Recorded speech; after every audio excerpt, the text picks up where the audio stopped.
seorang mahasiswa psikologi di Universitas Sarjana Wiyata Taman Siswa. Video ini saya buat untuk teman-teman yang sudah bekerja atau mungkin mahasiswa yang juga sedang bekerja paruh waktu. Bekerja itu pasti nggak mudah ya teman-teman, pasti banyak banget tantangannya, belum lagi tekanan dari atasan, terus lingkungan kerja, dan masih banyak lainnya. Nah, dari tekanan itu pastinya lumrah banget muncul stres kerja. Pasti kalian udah gak asing lagi ya sama yang namanya istilah stres kerja. Apalagi pastinya kalian kadang suka bilang ke diri sendiri, aduh kerjaanku bikin stres, atau yang lain misalnya, atasan kerjaku bikin pusing.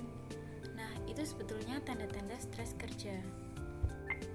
Di video kali ini aku akan bahas mengenai stres kerja dan komunikasi interpersonal yang lumrah terjadi pada karyawan di dunia kerja.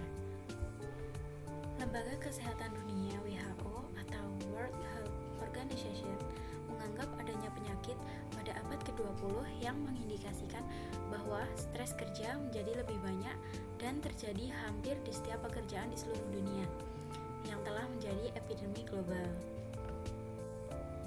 Dari penelitian Puspadani tahun 2020, terbukti lebih dari setengah atau lebih tepatnya 64% pekerja di Indonesia mengalami peningkatan stres dibanding dengan tahun lalu. Nah, apa sih itu stres?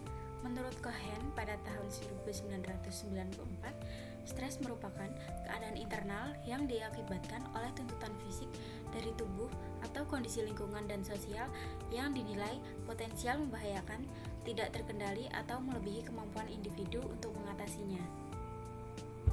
Terdapat 3 indikator yang menjelaskan stres terjadi pada karyawan akibat tekanan dari aspek eksternal ataupun lingkungan. Lingkungan yang memberi dampak seperti kondisi kerja, rekan, dan tekanan pekerjaan sehingga hal tersebut terjadi hingga tidak dapat dikontrol.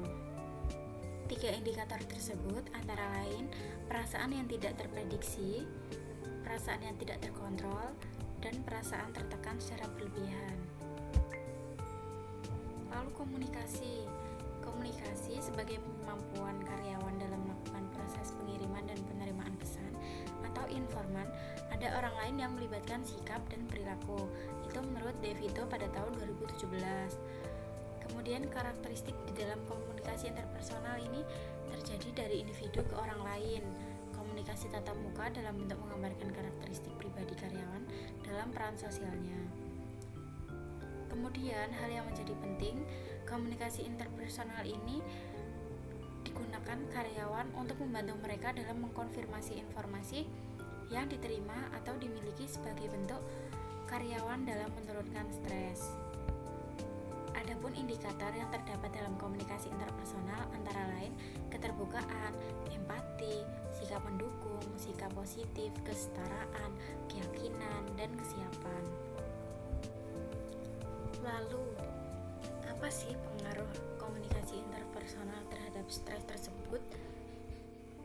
Yang pertama, komunikasi menjadi lebih efektif, meningkatkan keterbukaan antara karyawan dan manajer atau rekan kerja lainnya yang dapat mengurangi kecemasan dan kebingungan. Itu tadi pengaruh positifnya. Nah, pengaruh negatifnya yaitu komunikasi yang buruk. Ketidakjelasan informasi atau kesalahpahaman dapat menyebabkan stres dan ketidakpastian dan konflik di tempat kerja. Misalnya, jika seorang karyawan merasa tidak mendapat informasi yang cukup dari atasan tentang proyek yang didapatnya, hal itu dapat menyebabkan stres dan perasaan tidak dihargai. Lalu hubungan komunikasi interpersonal dengan stres yang terjadi di lingkungan kerja. Yang pertama, stres akibat komunikasi tidak efektif. Komunikasi tidak akan jelas dan tidak akan terbuka dapat meningkatkan ketidakpastian tentang pekerjaan atau hubungan antar kolega dan memicu stres tambahan. Lalu hubungan positifnya dalam mengurangi stres, komunikasi yang terbuka dan positif menciptakan rasa saling mendukung yang dapat mengurangi tekanan dan meningkatkan kesejahteraan karyawan. Yang terakhir, strategi mengelola stres melalui komunikasi. Yang pertama, meningkatkan keterampilan komunikasi dengan dengan mendengarkan secara aktif, memperhatikan dengan penuh perhatian saat orang lain berbicara, kemudian menunjukkan empati dan memberikan respon yang relevan. Kemudian yang kedua, membangun lingkungan komunikasi yang mendukung. Kita harus bisa menciptakan atmosfer di mana setiap karyawan itu merasa nyaman untuk mengungkapkan pendapat dan kekhawatirannya tanpa takut untuk dihakimi.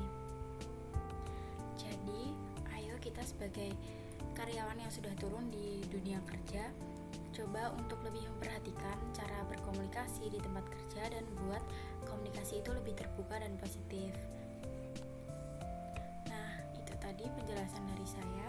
Terima kasih telah menyaksikan video ini. Semoga informasi ini dapat bermanfaat.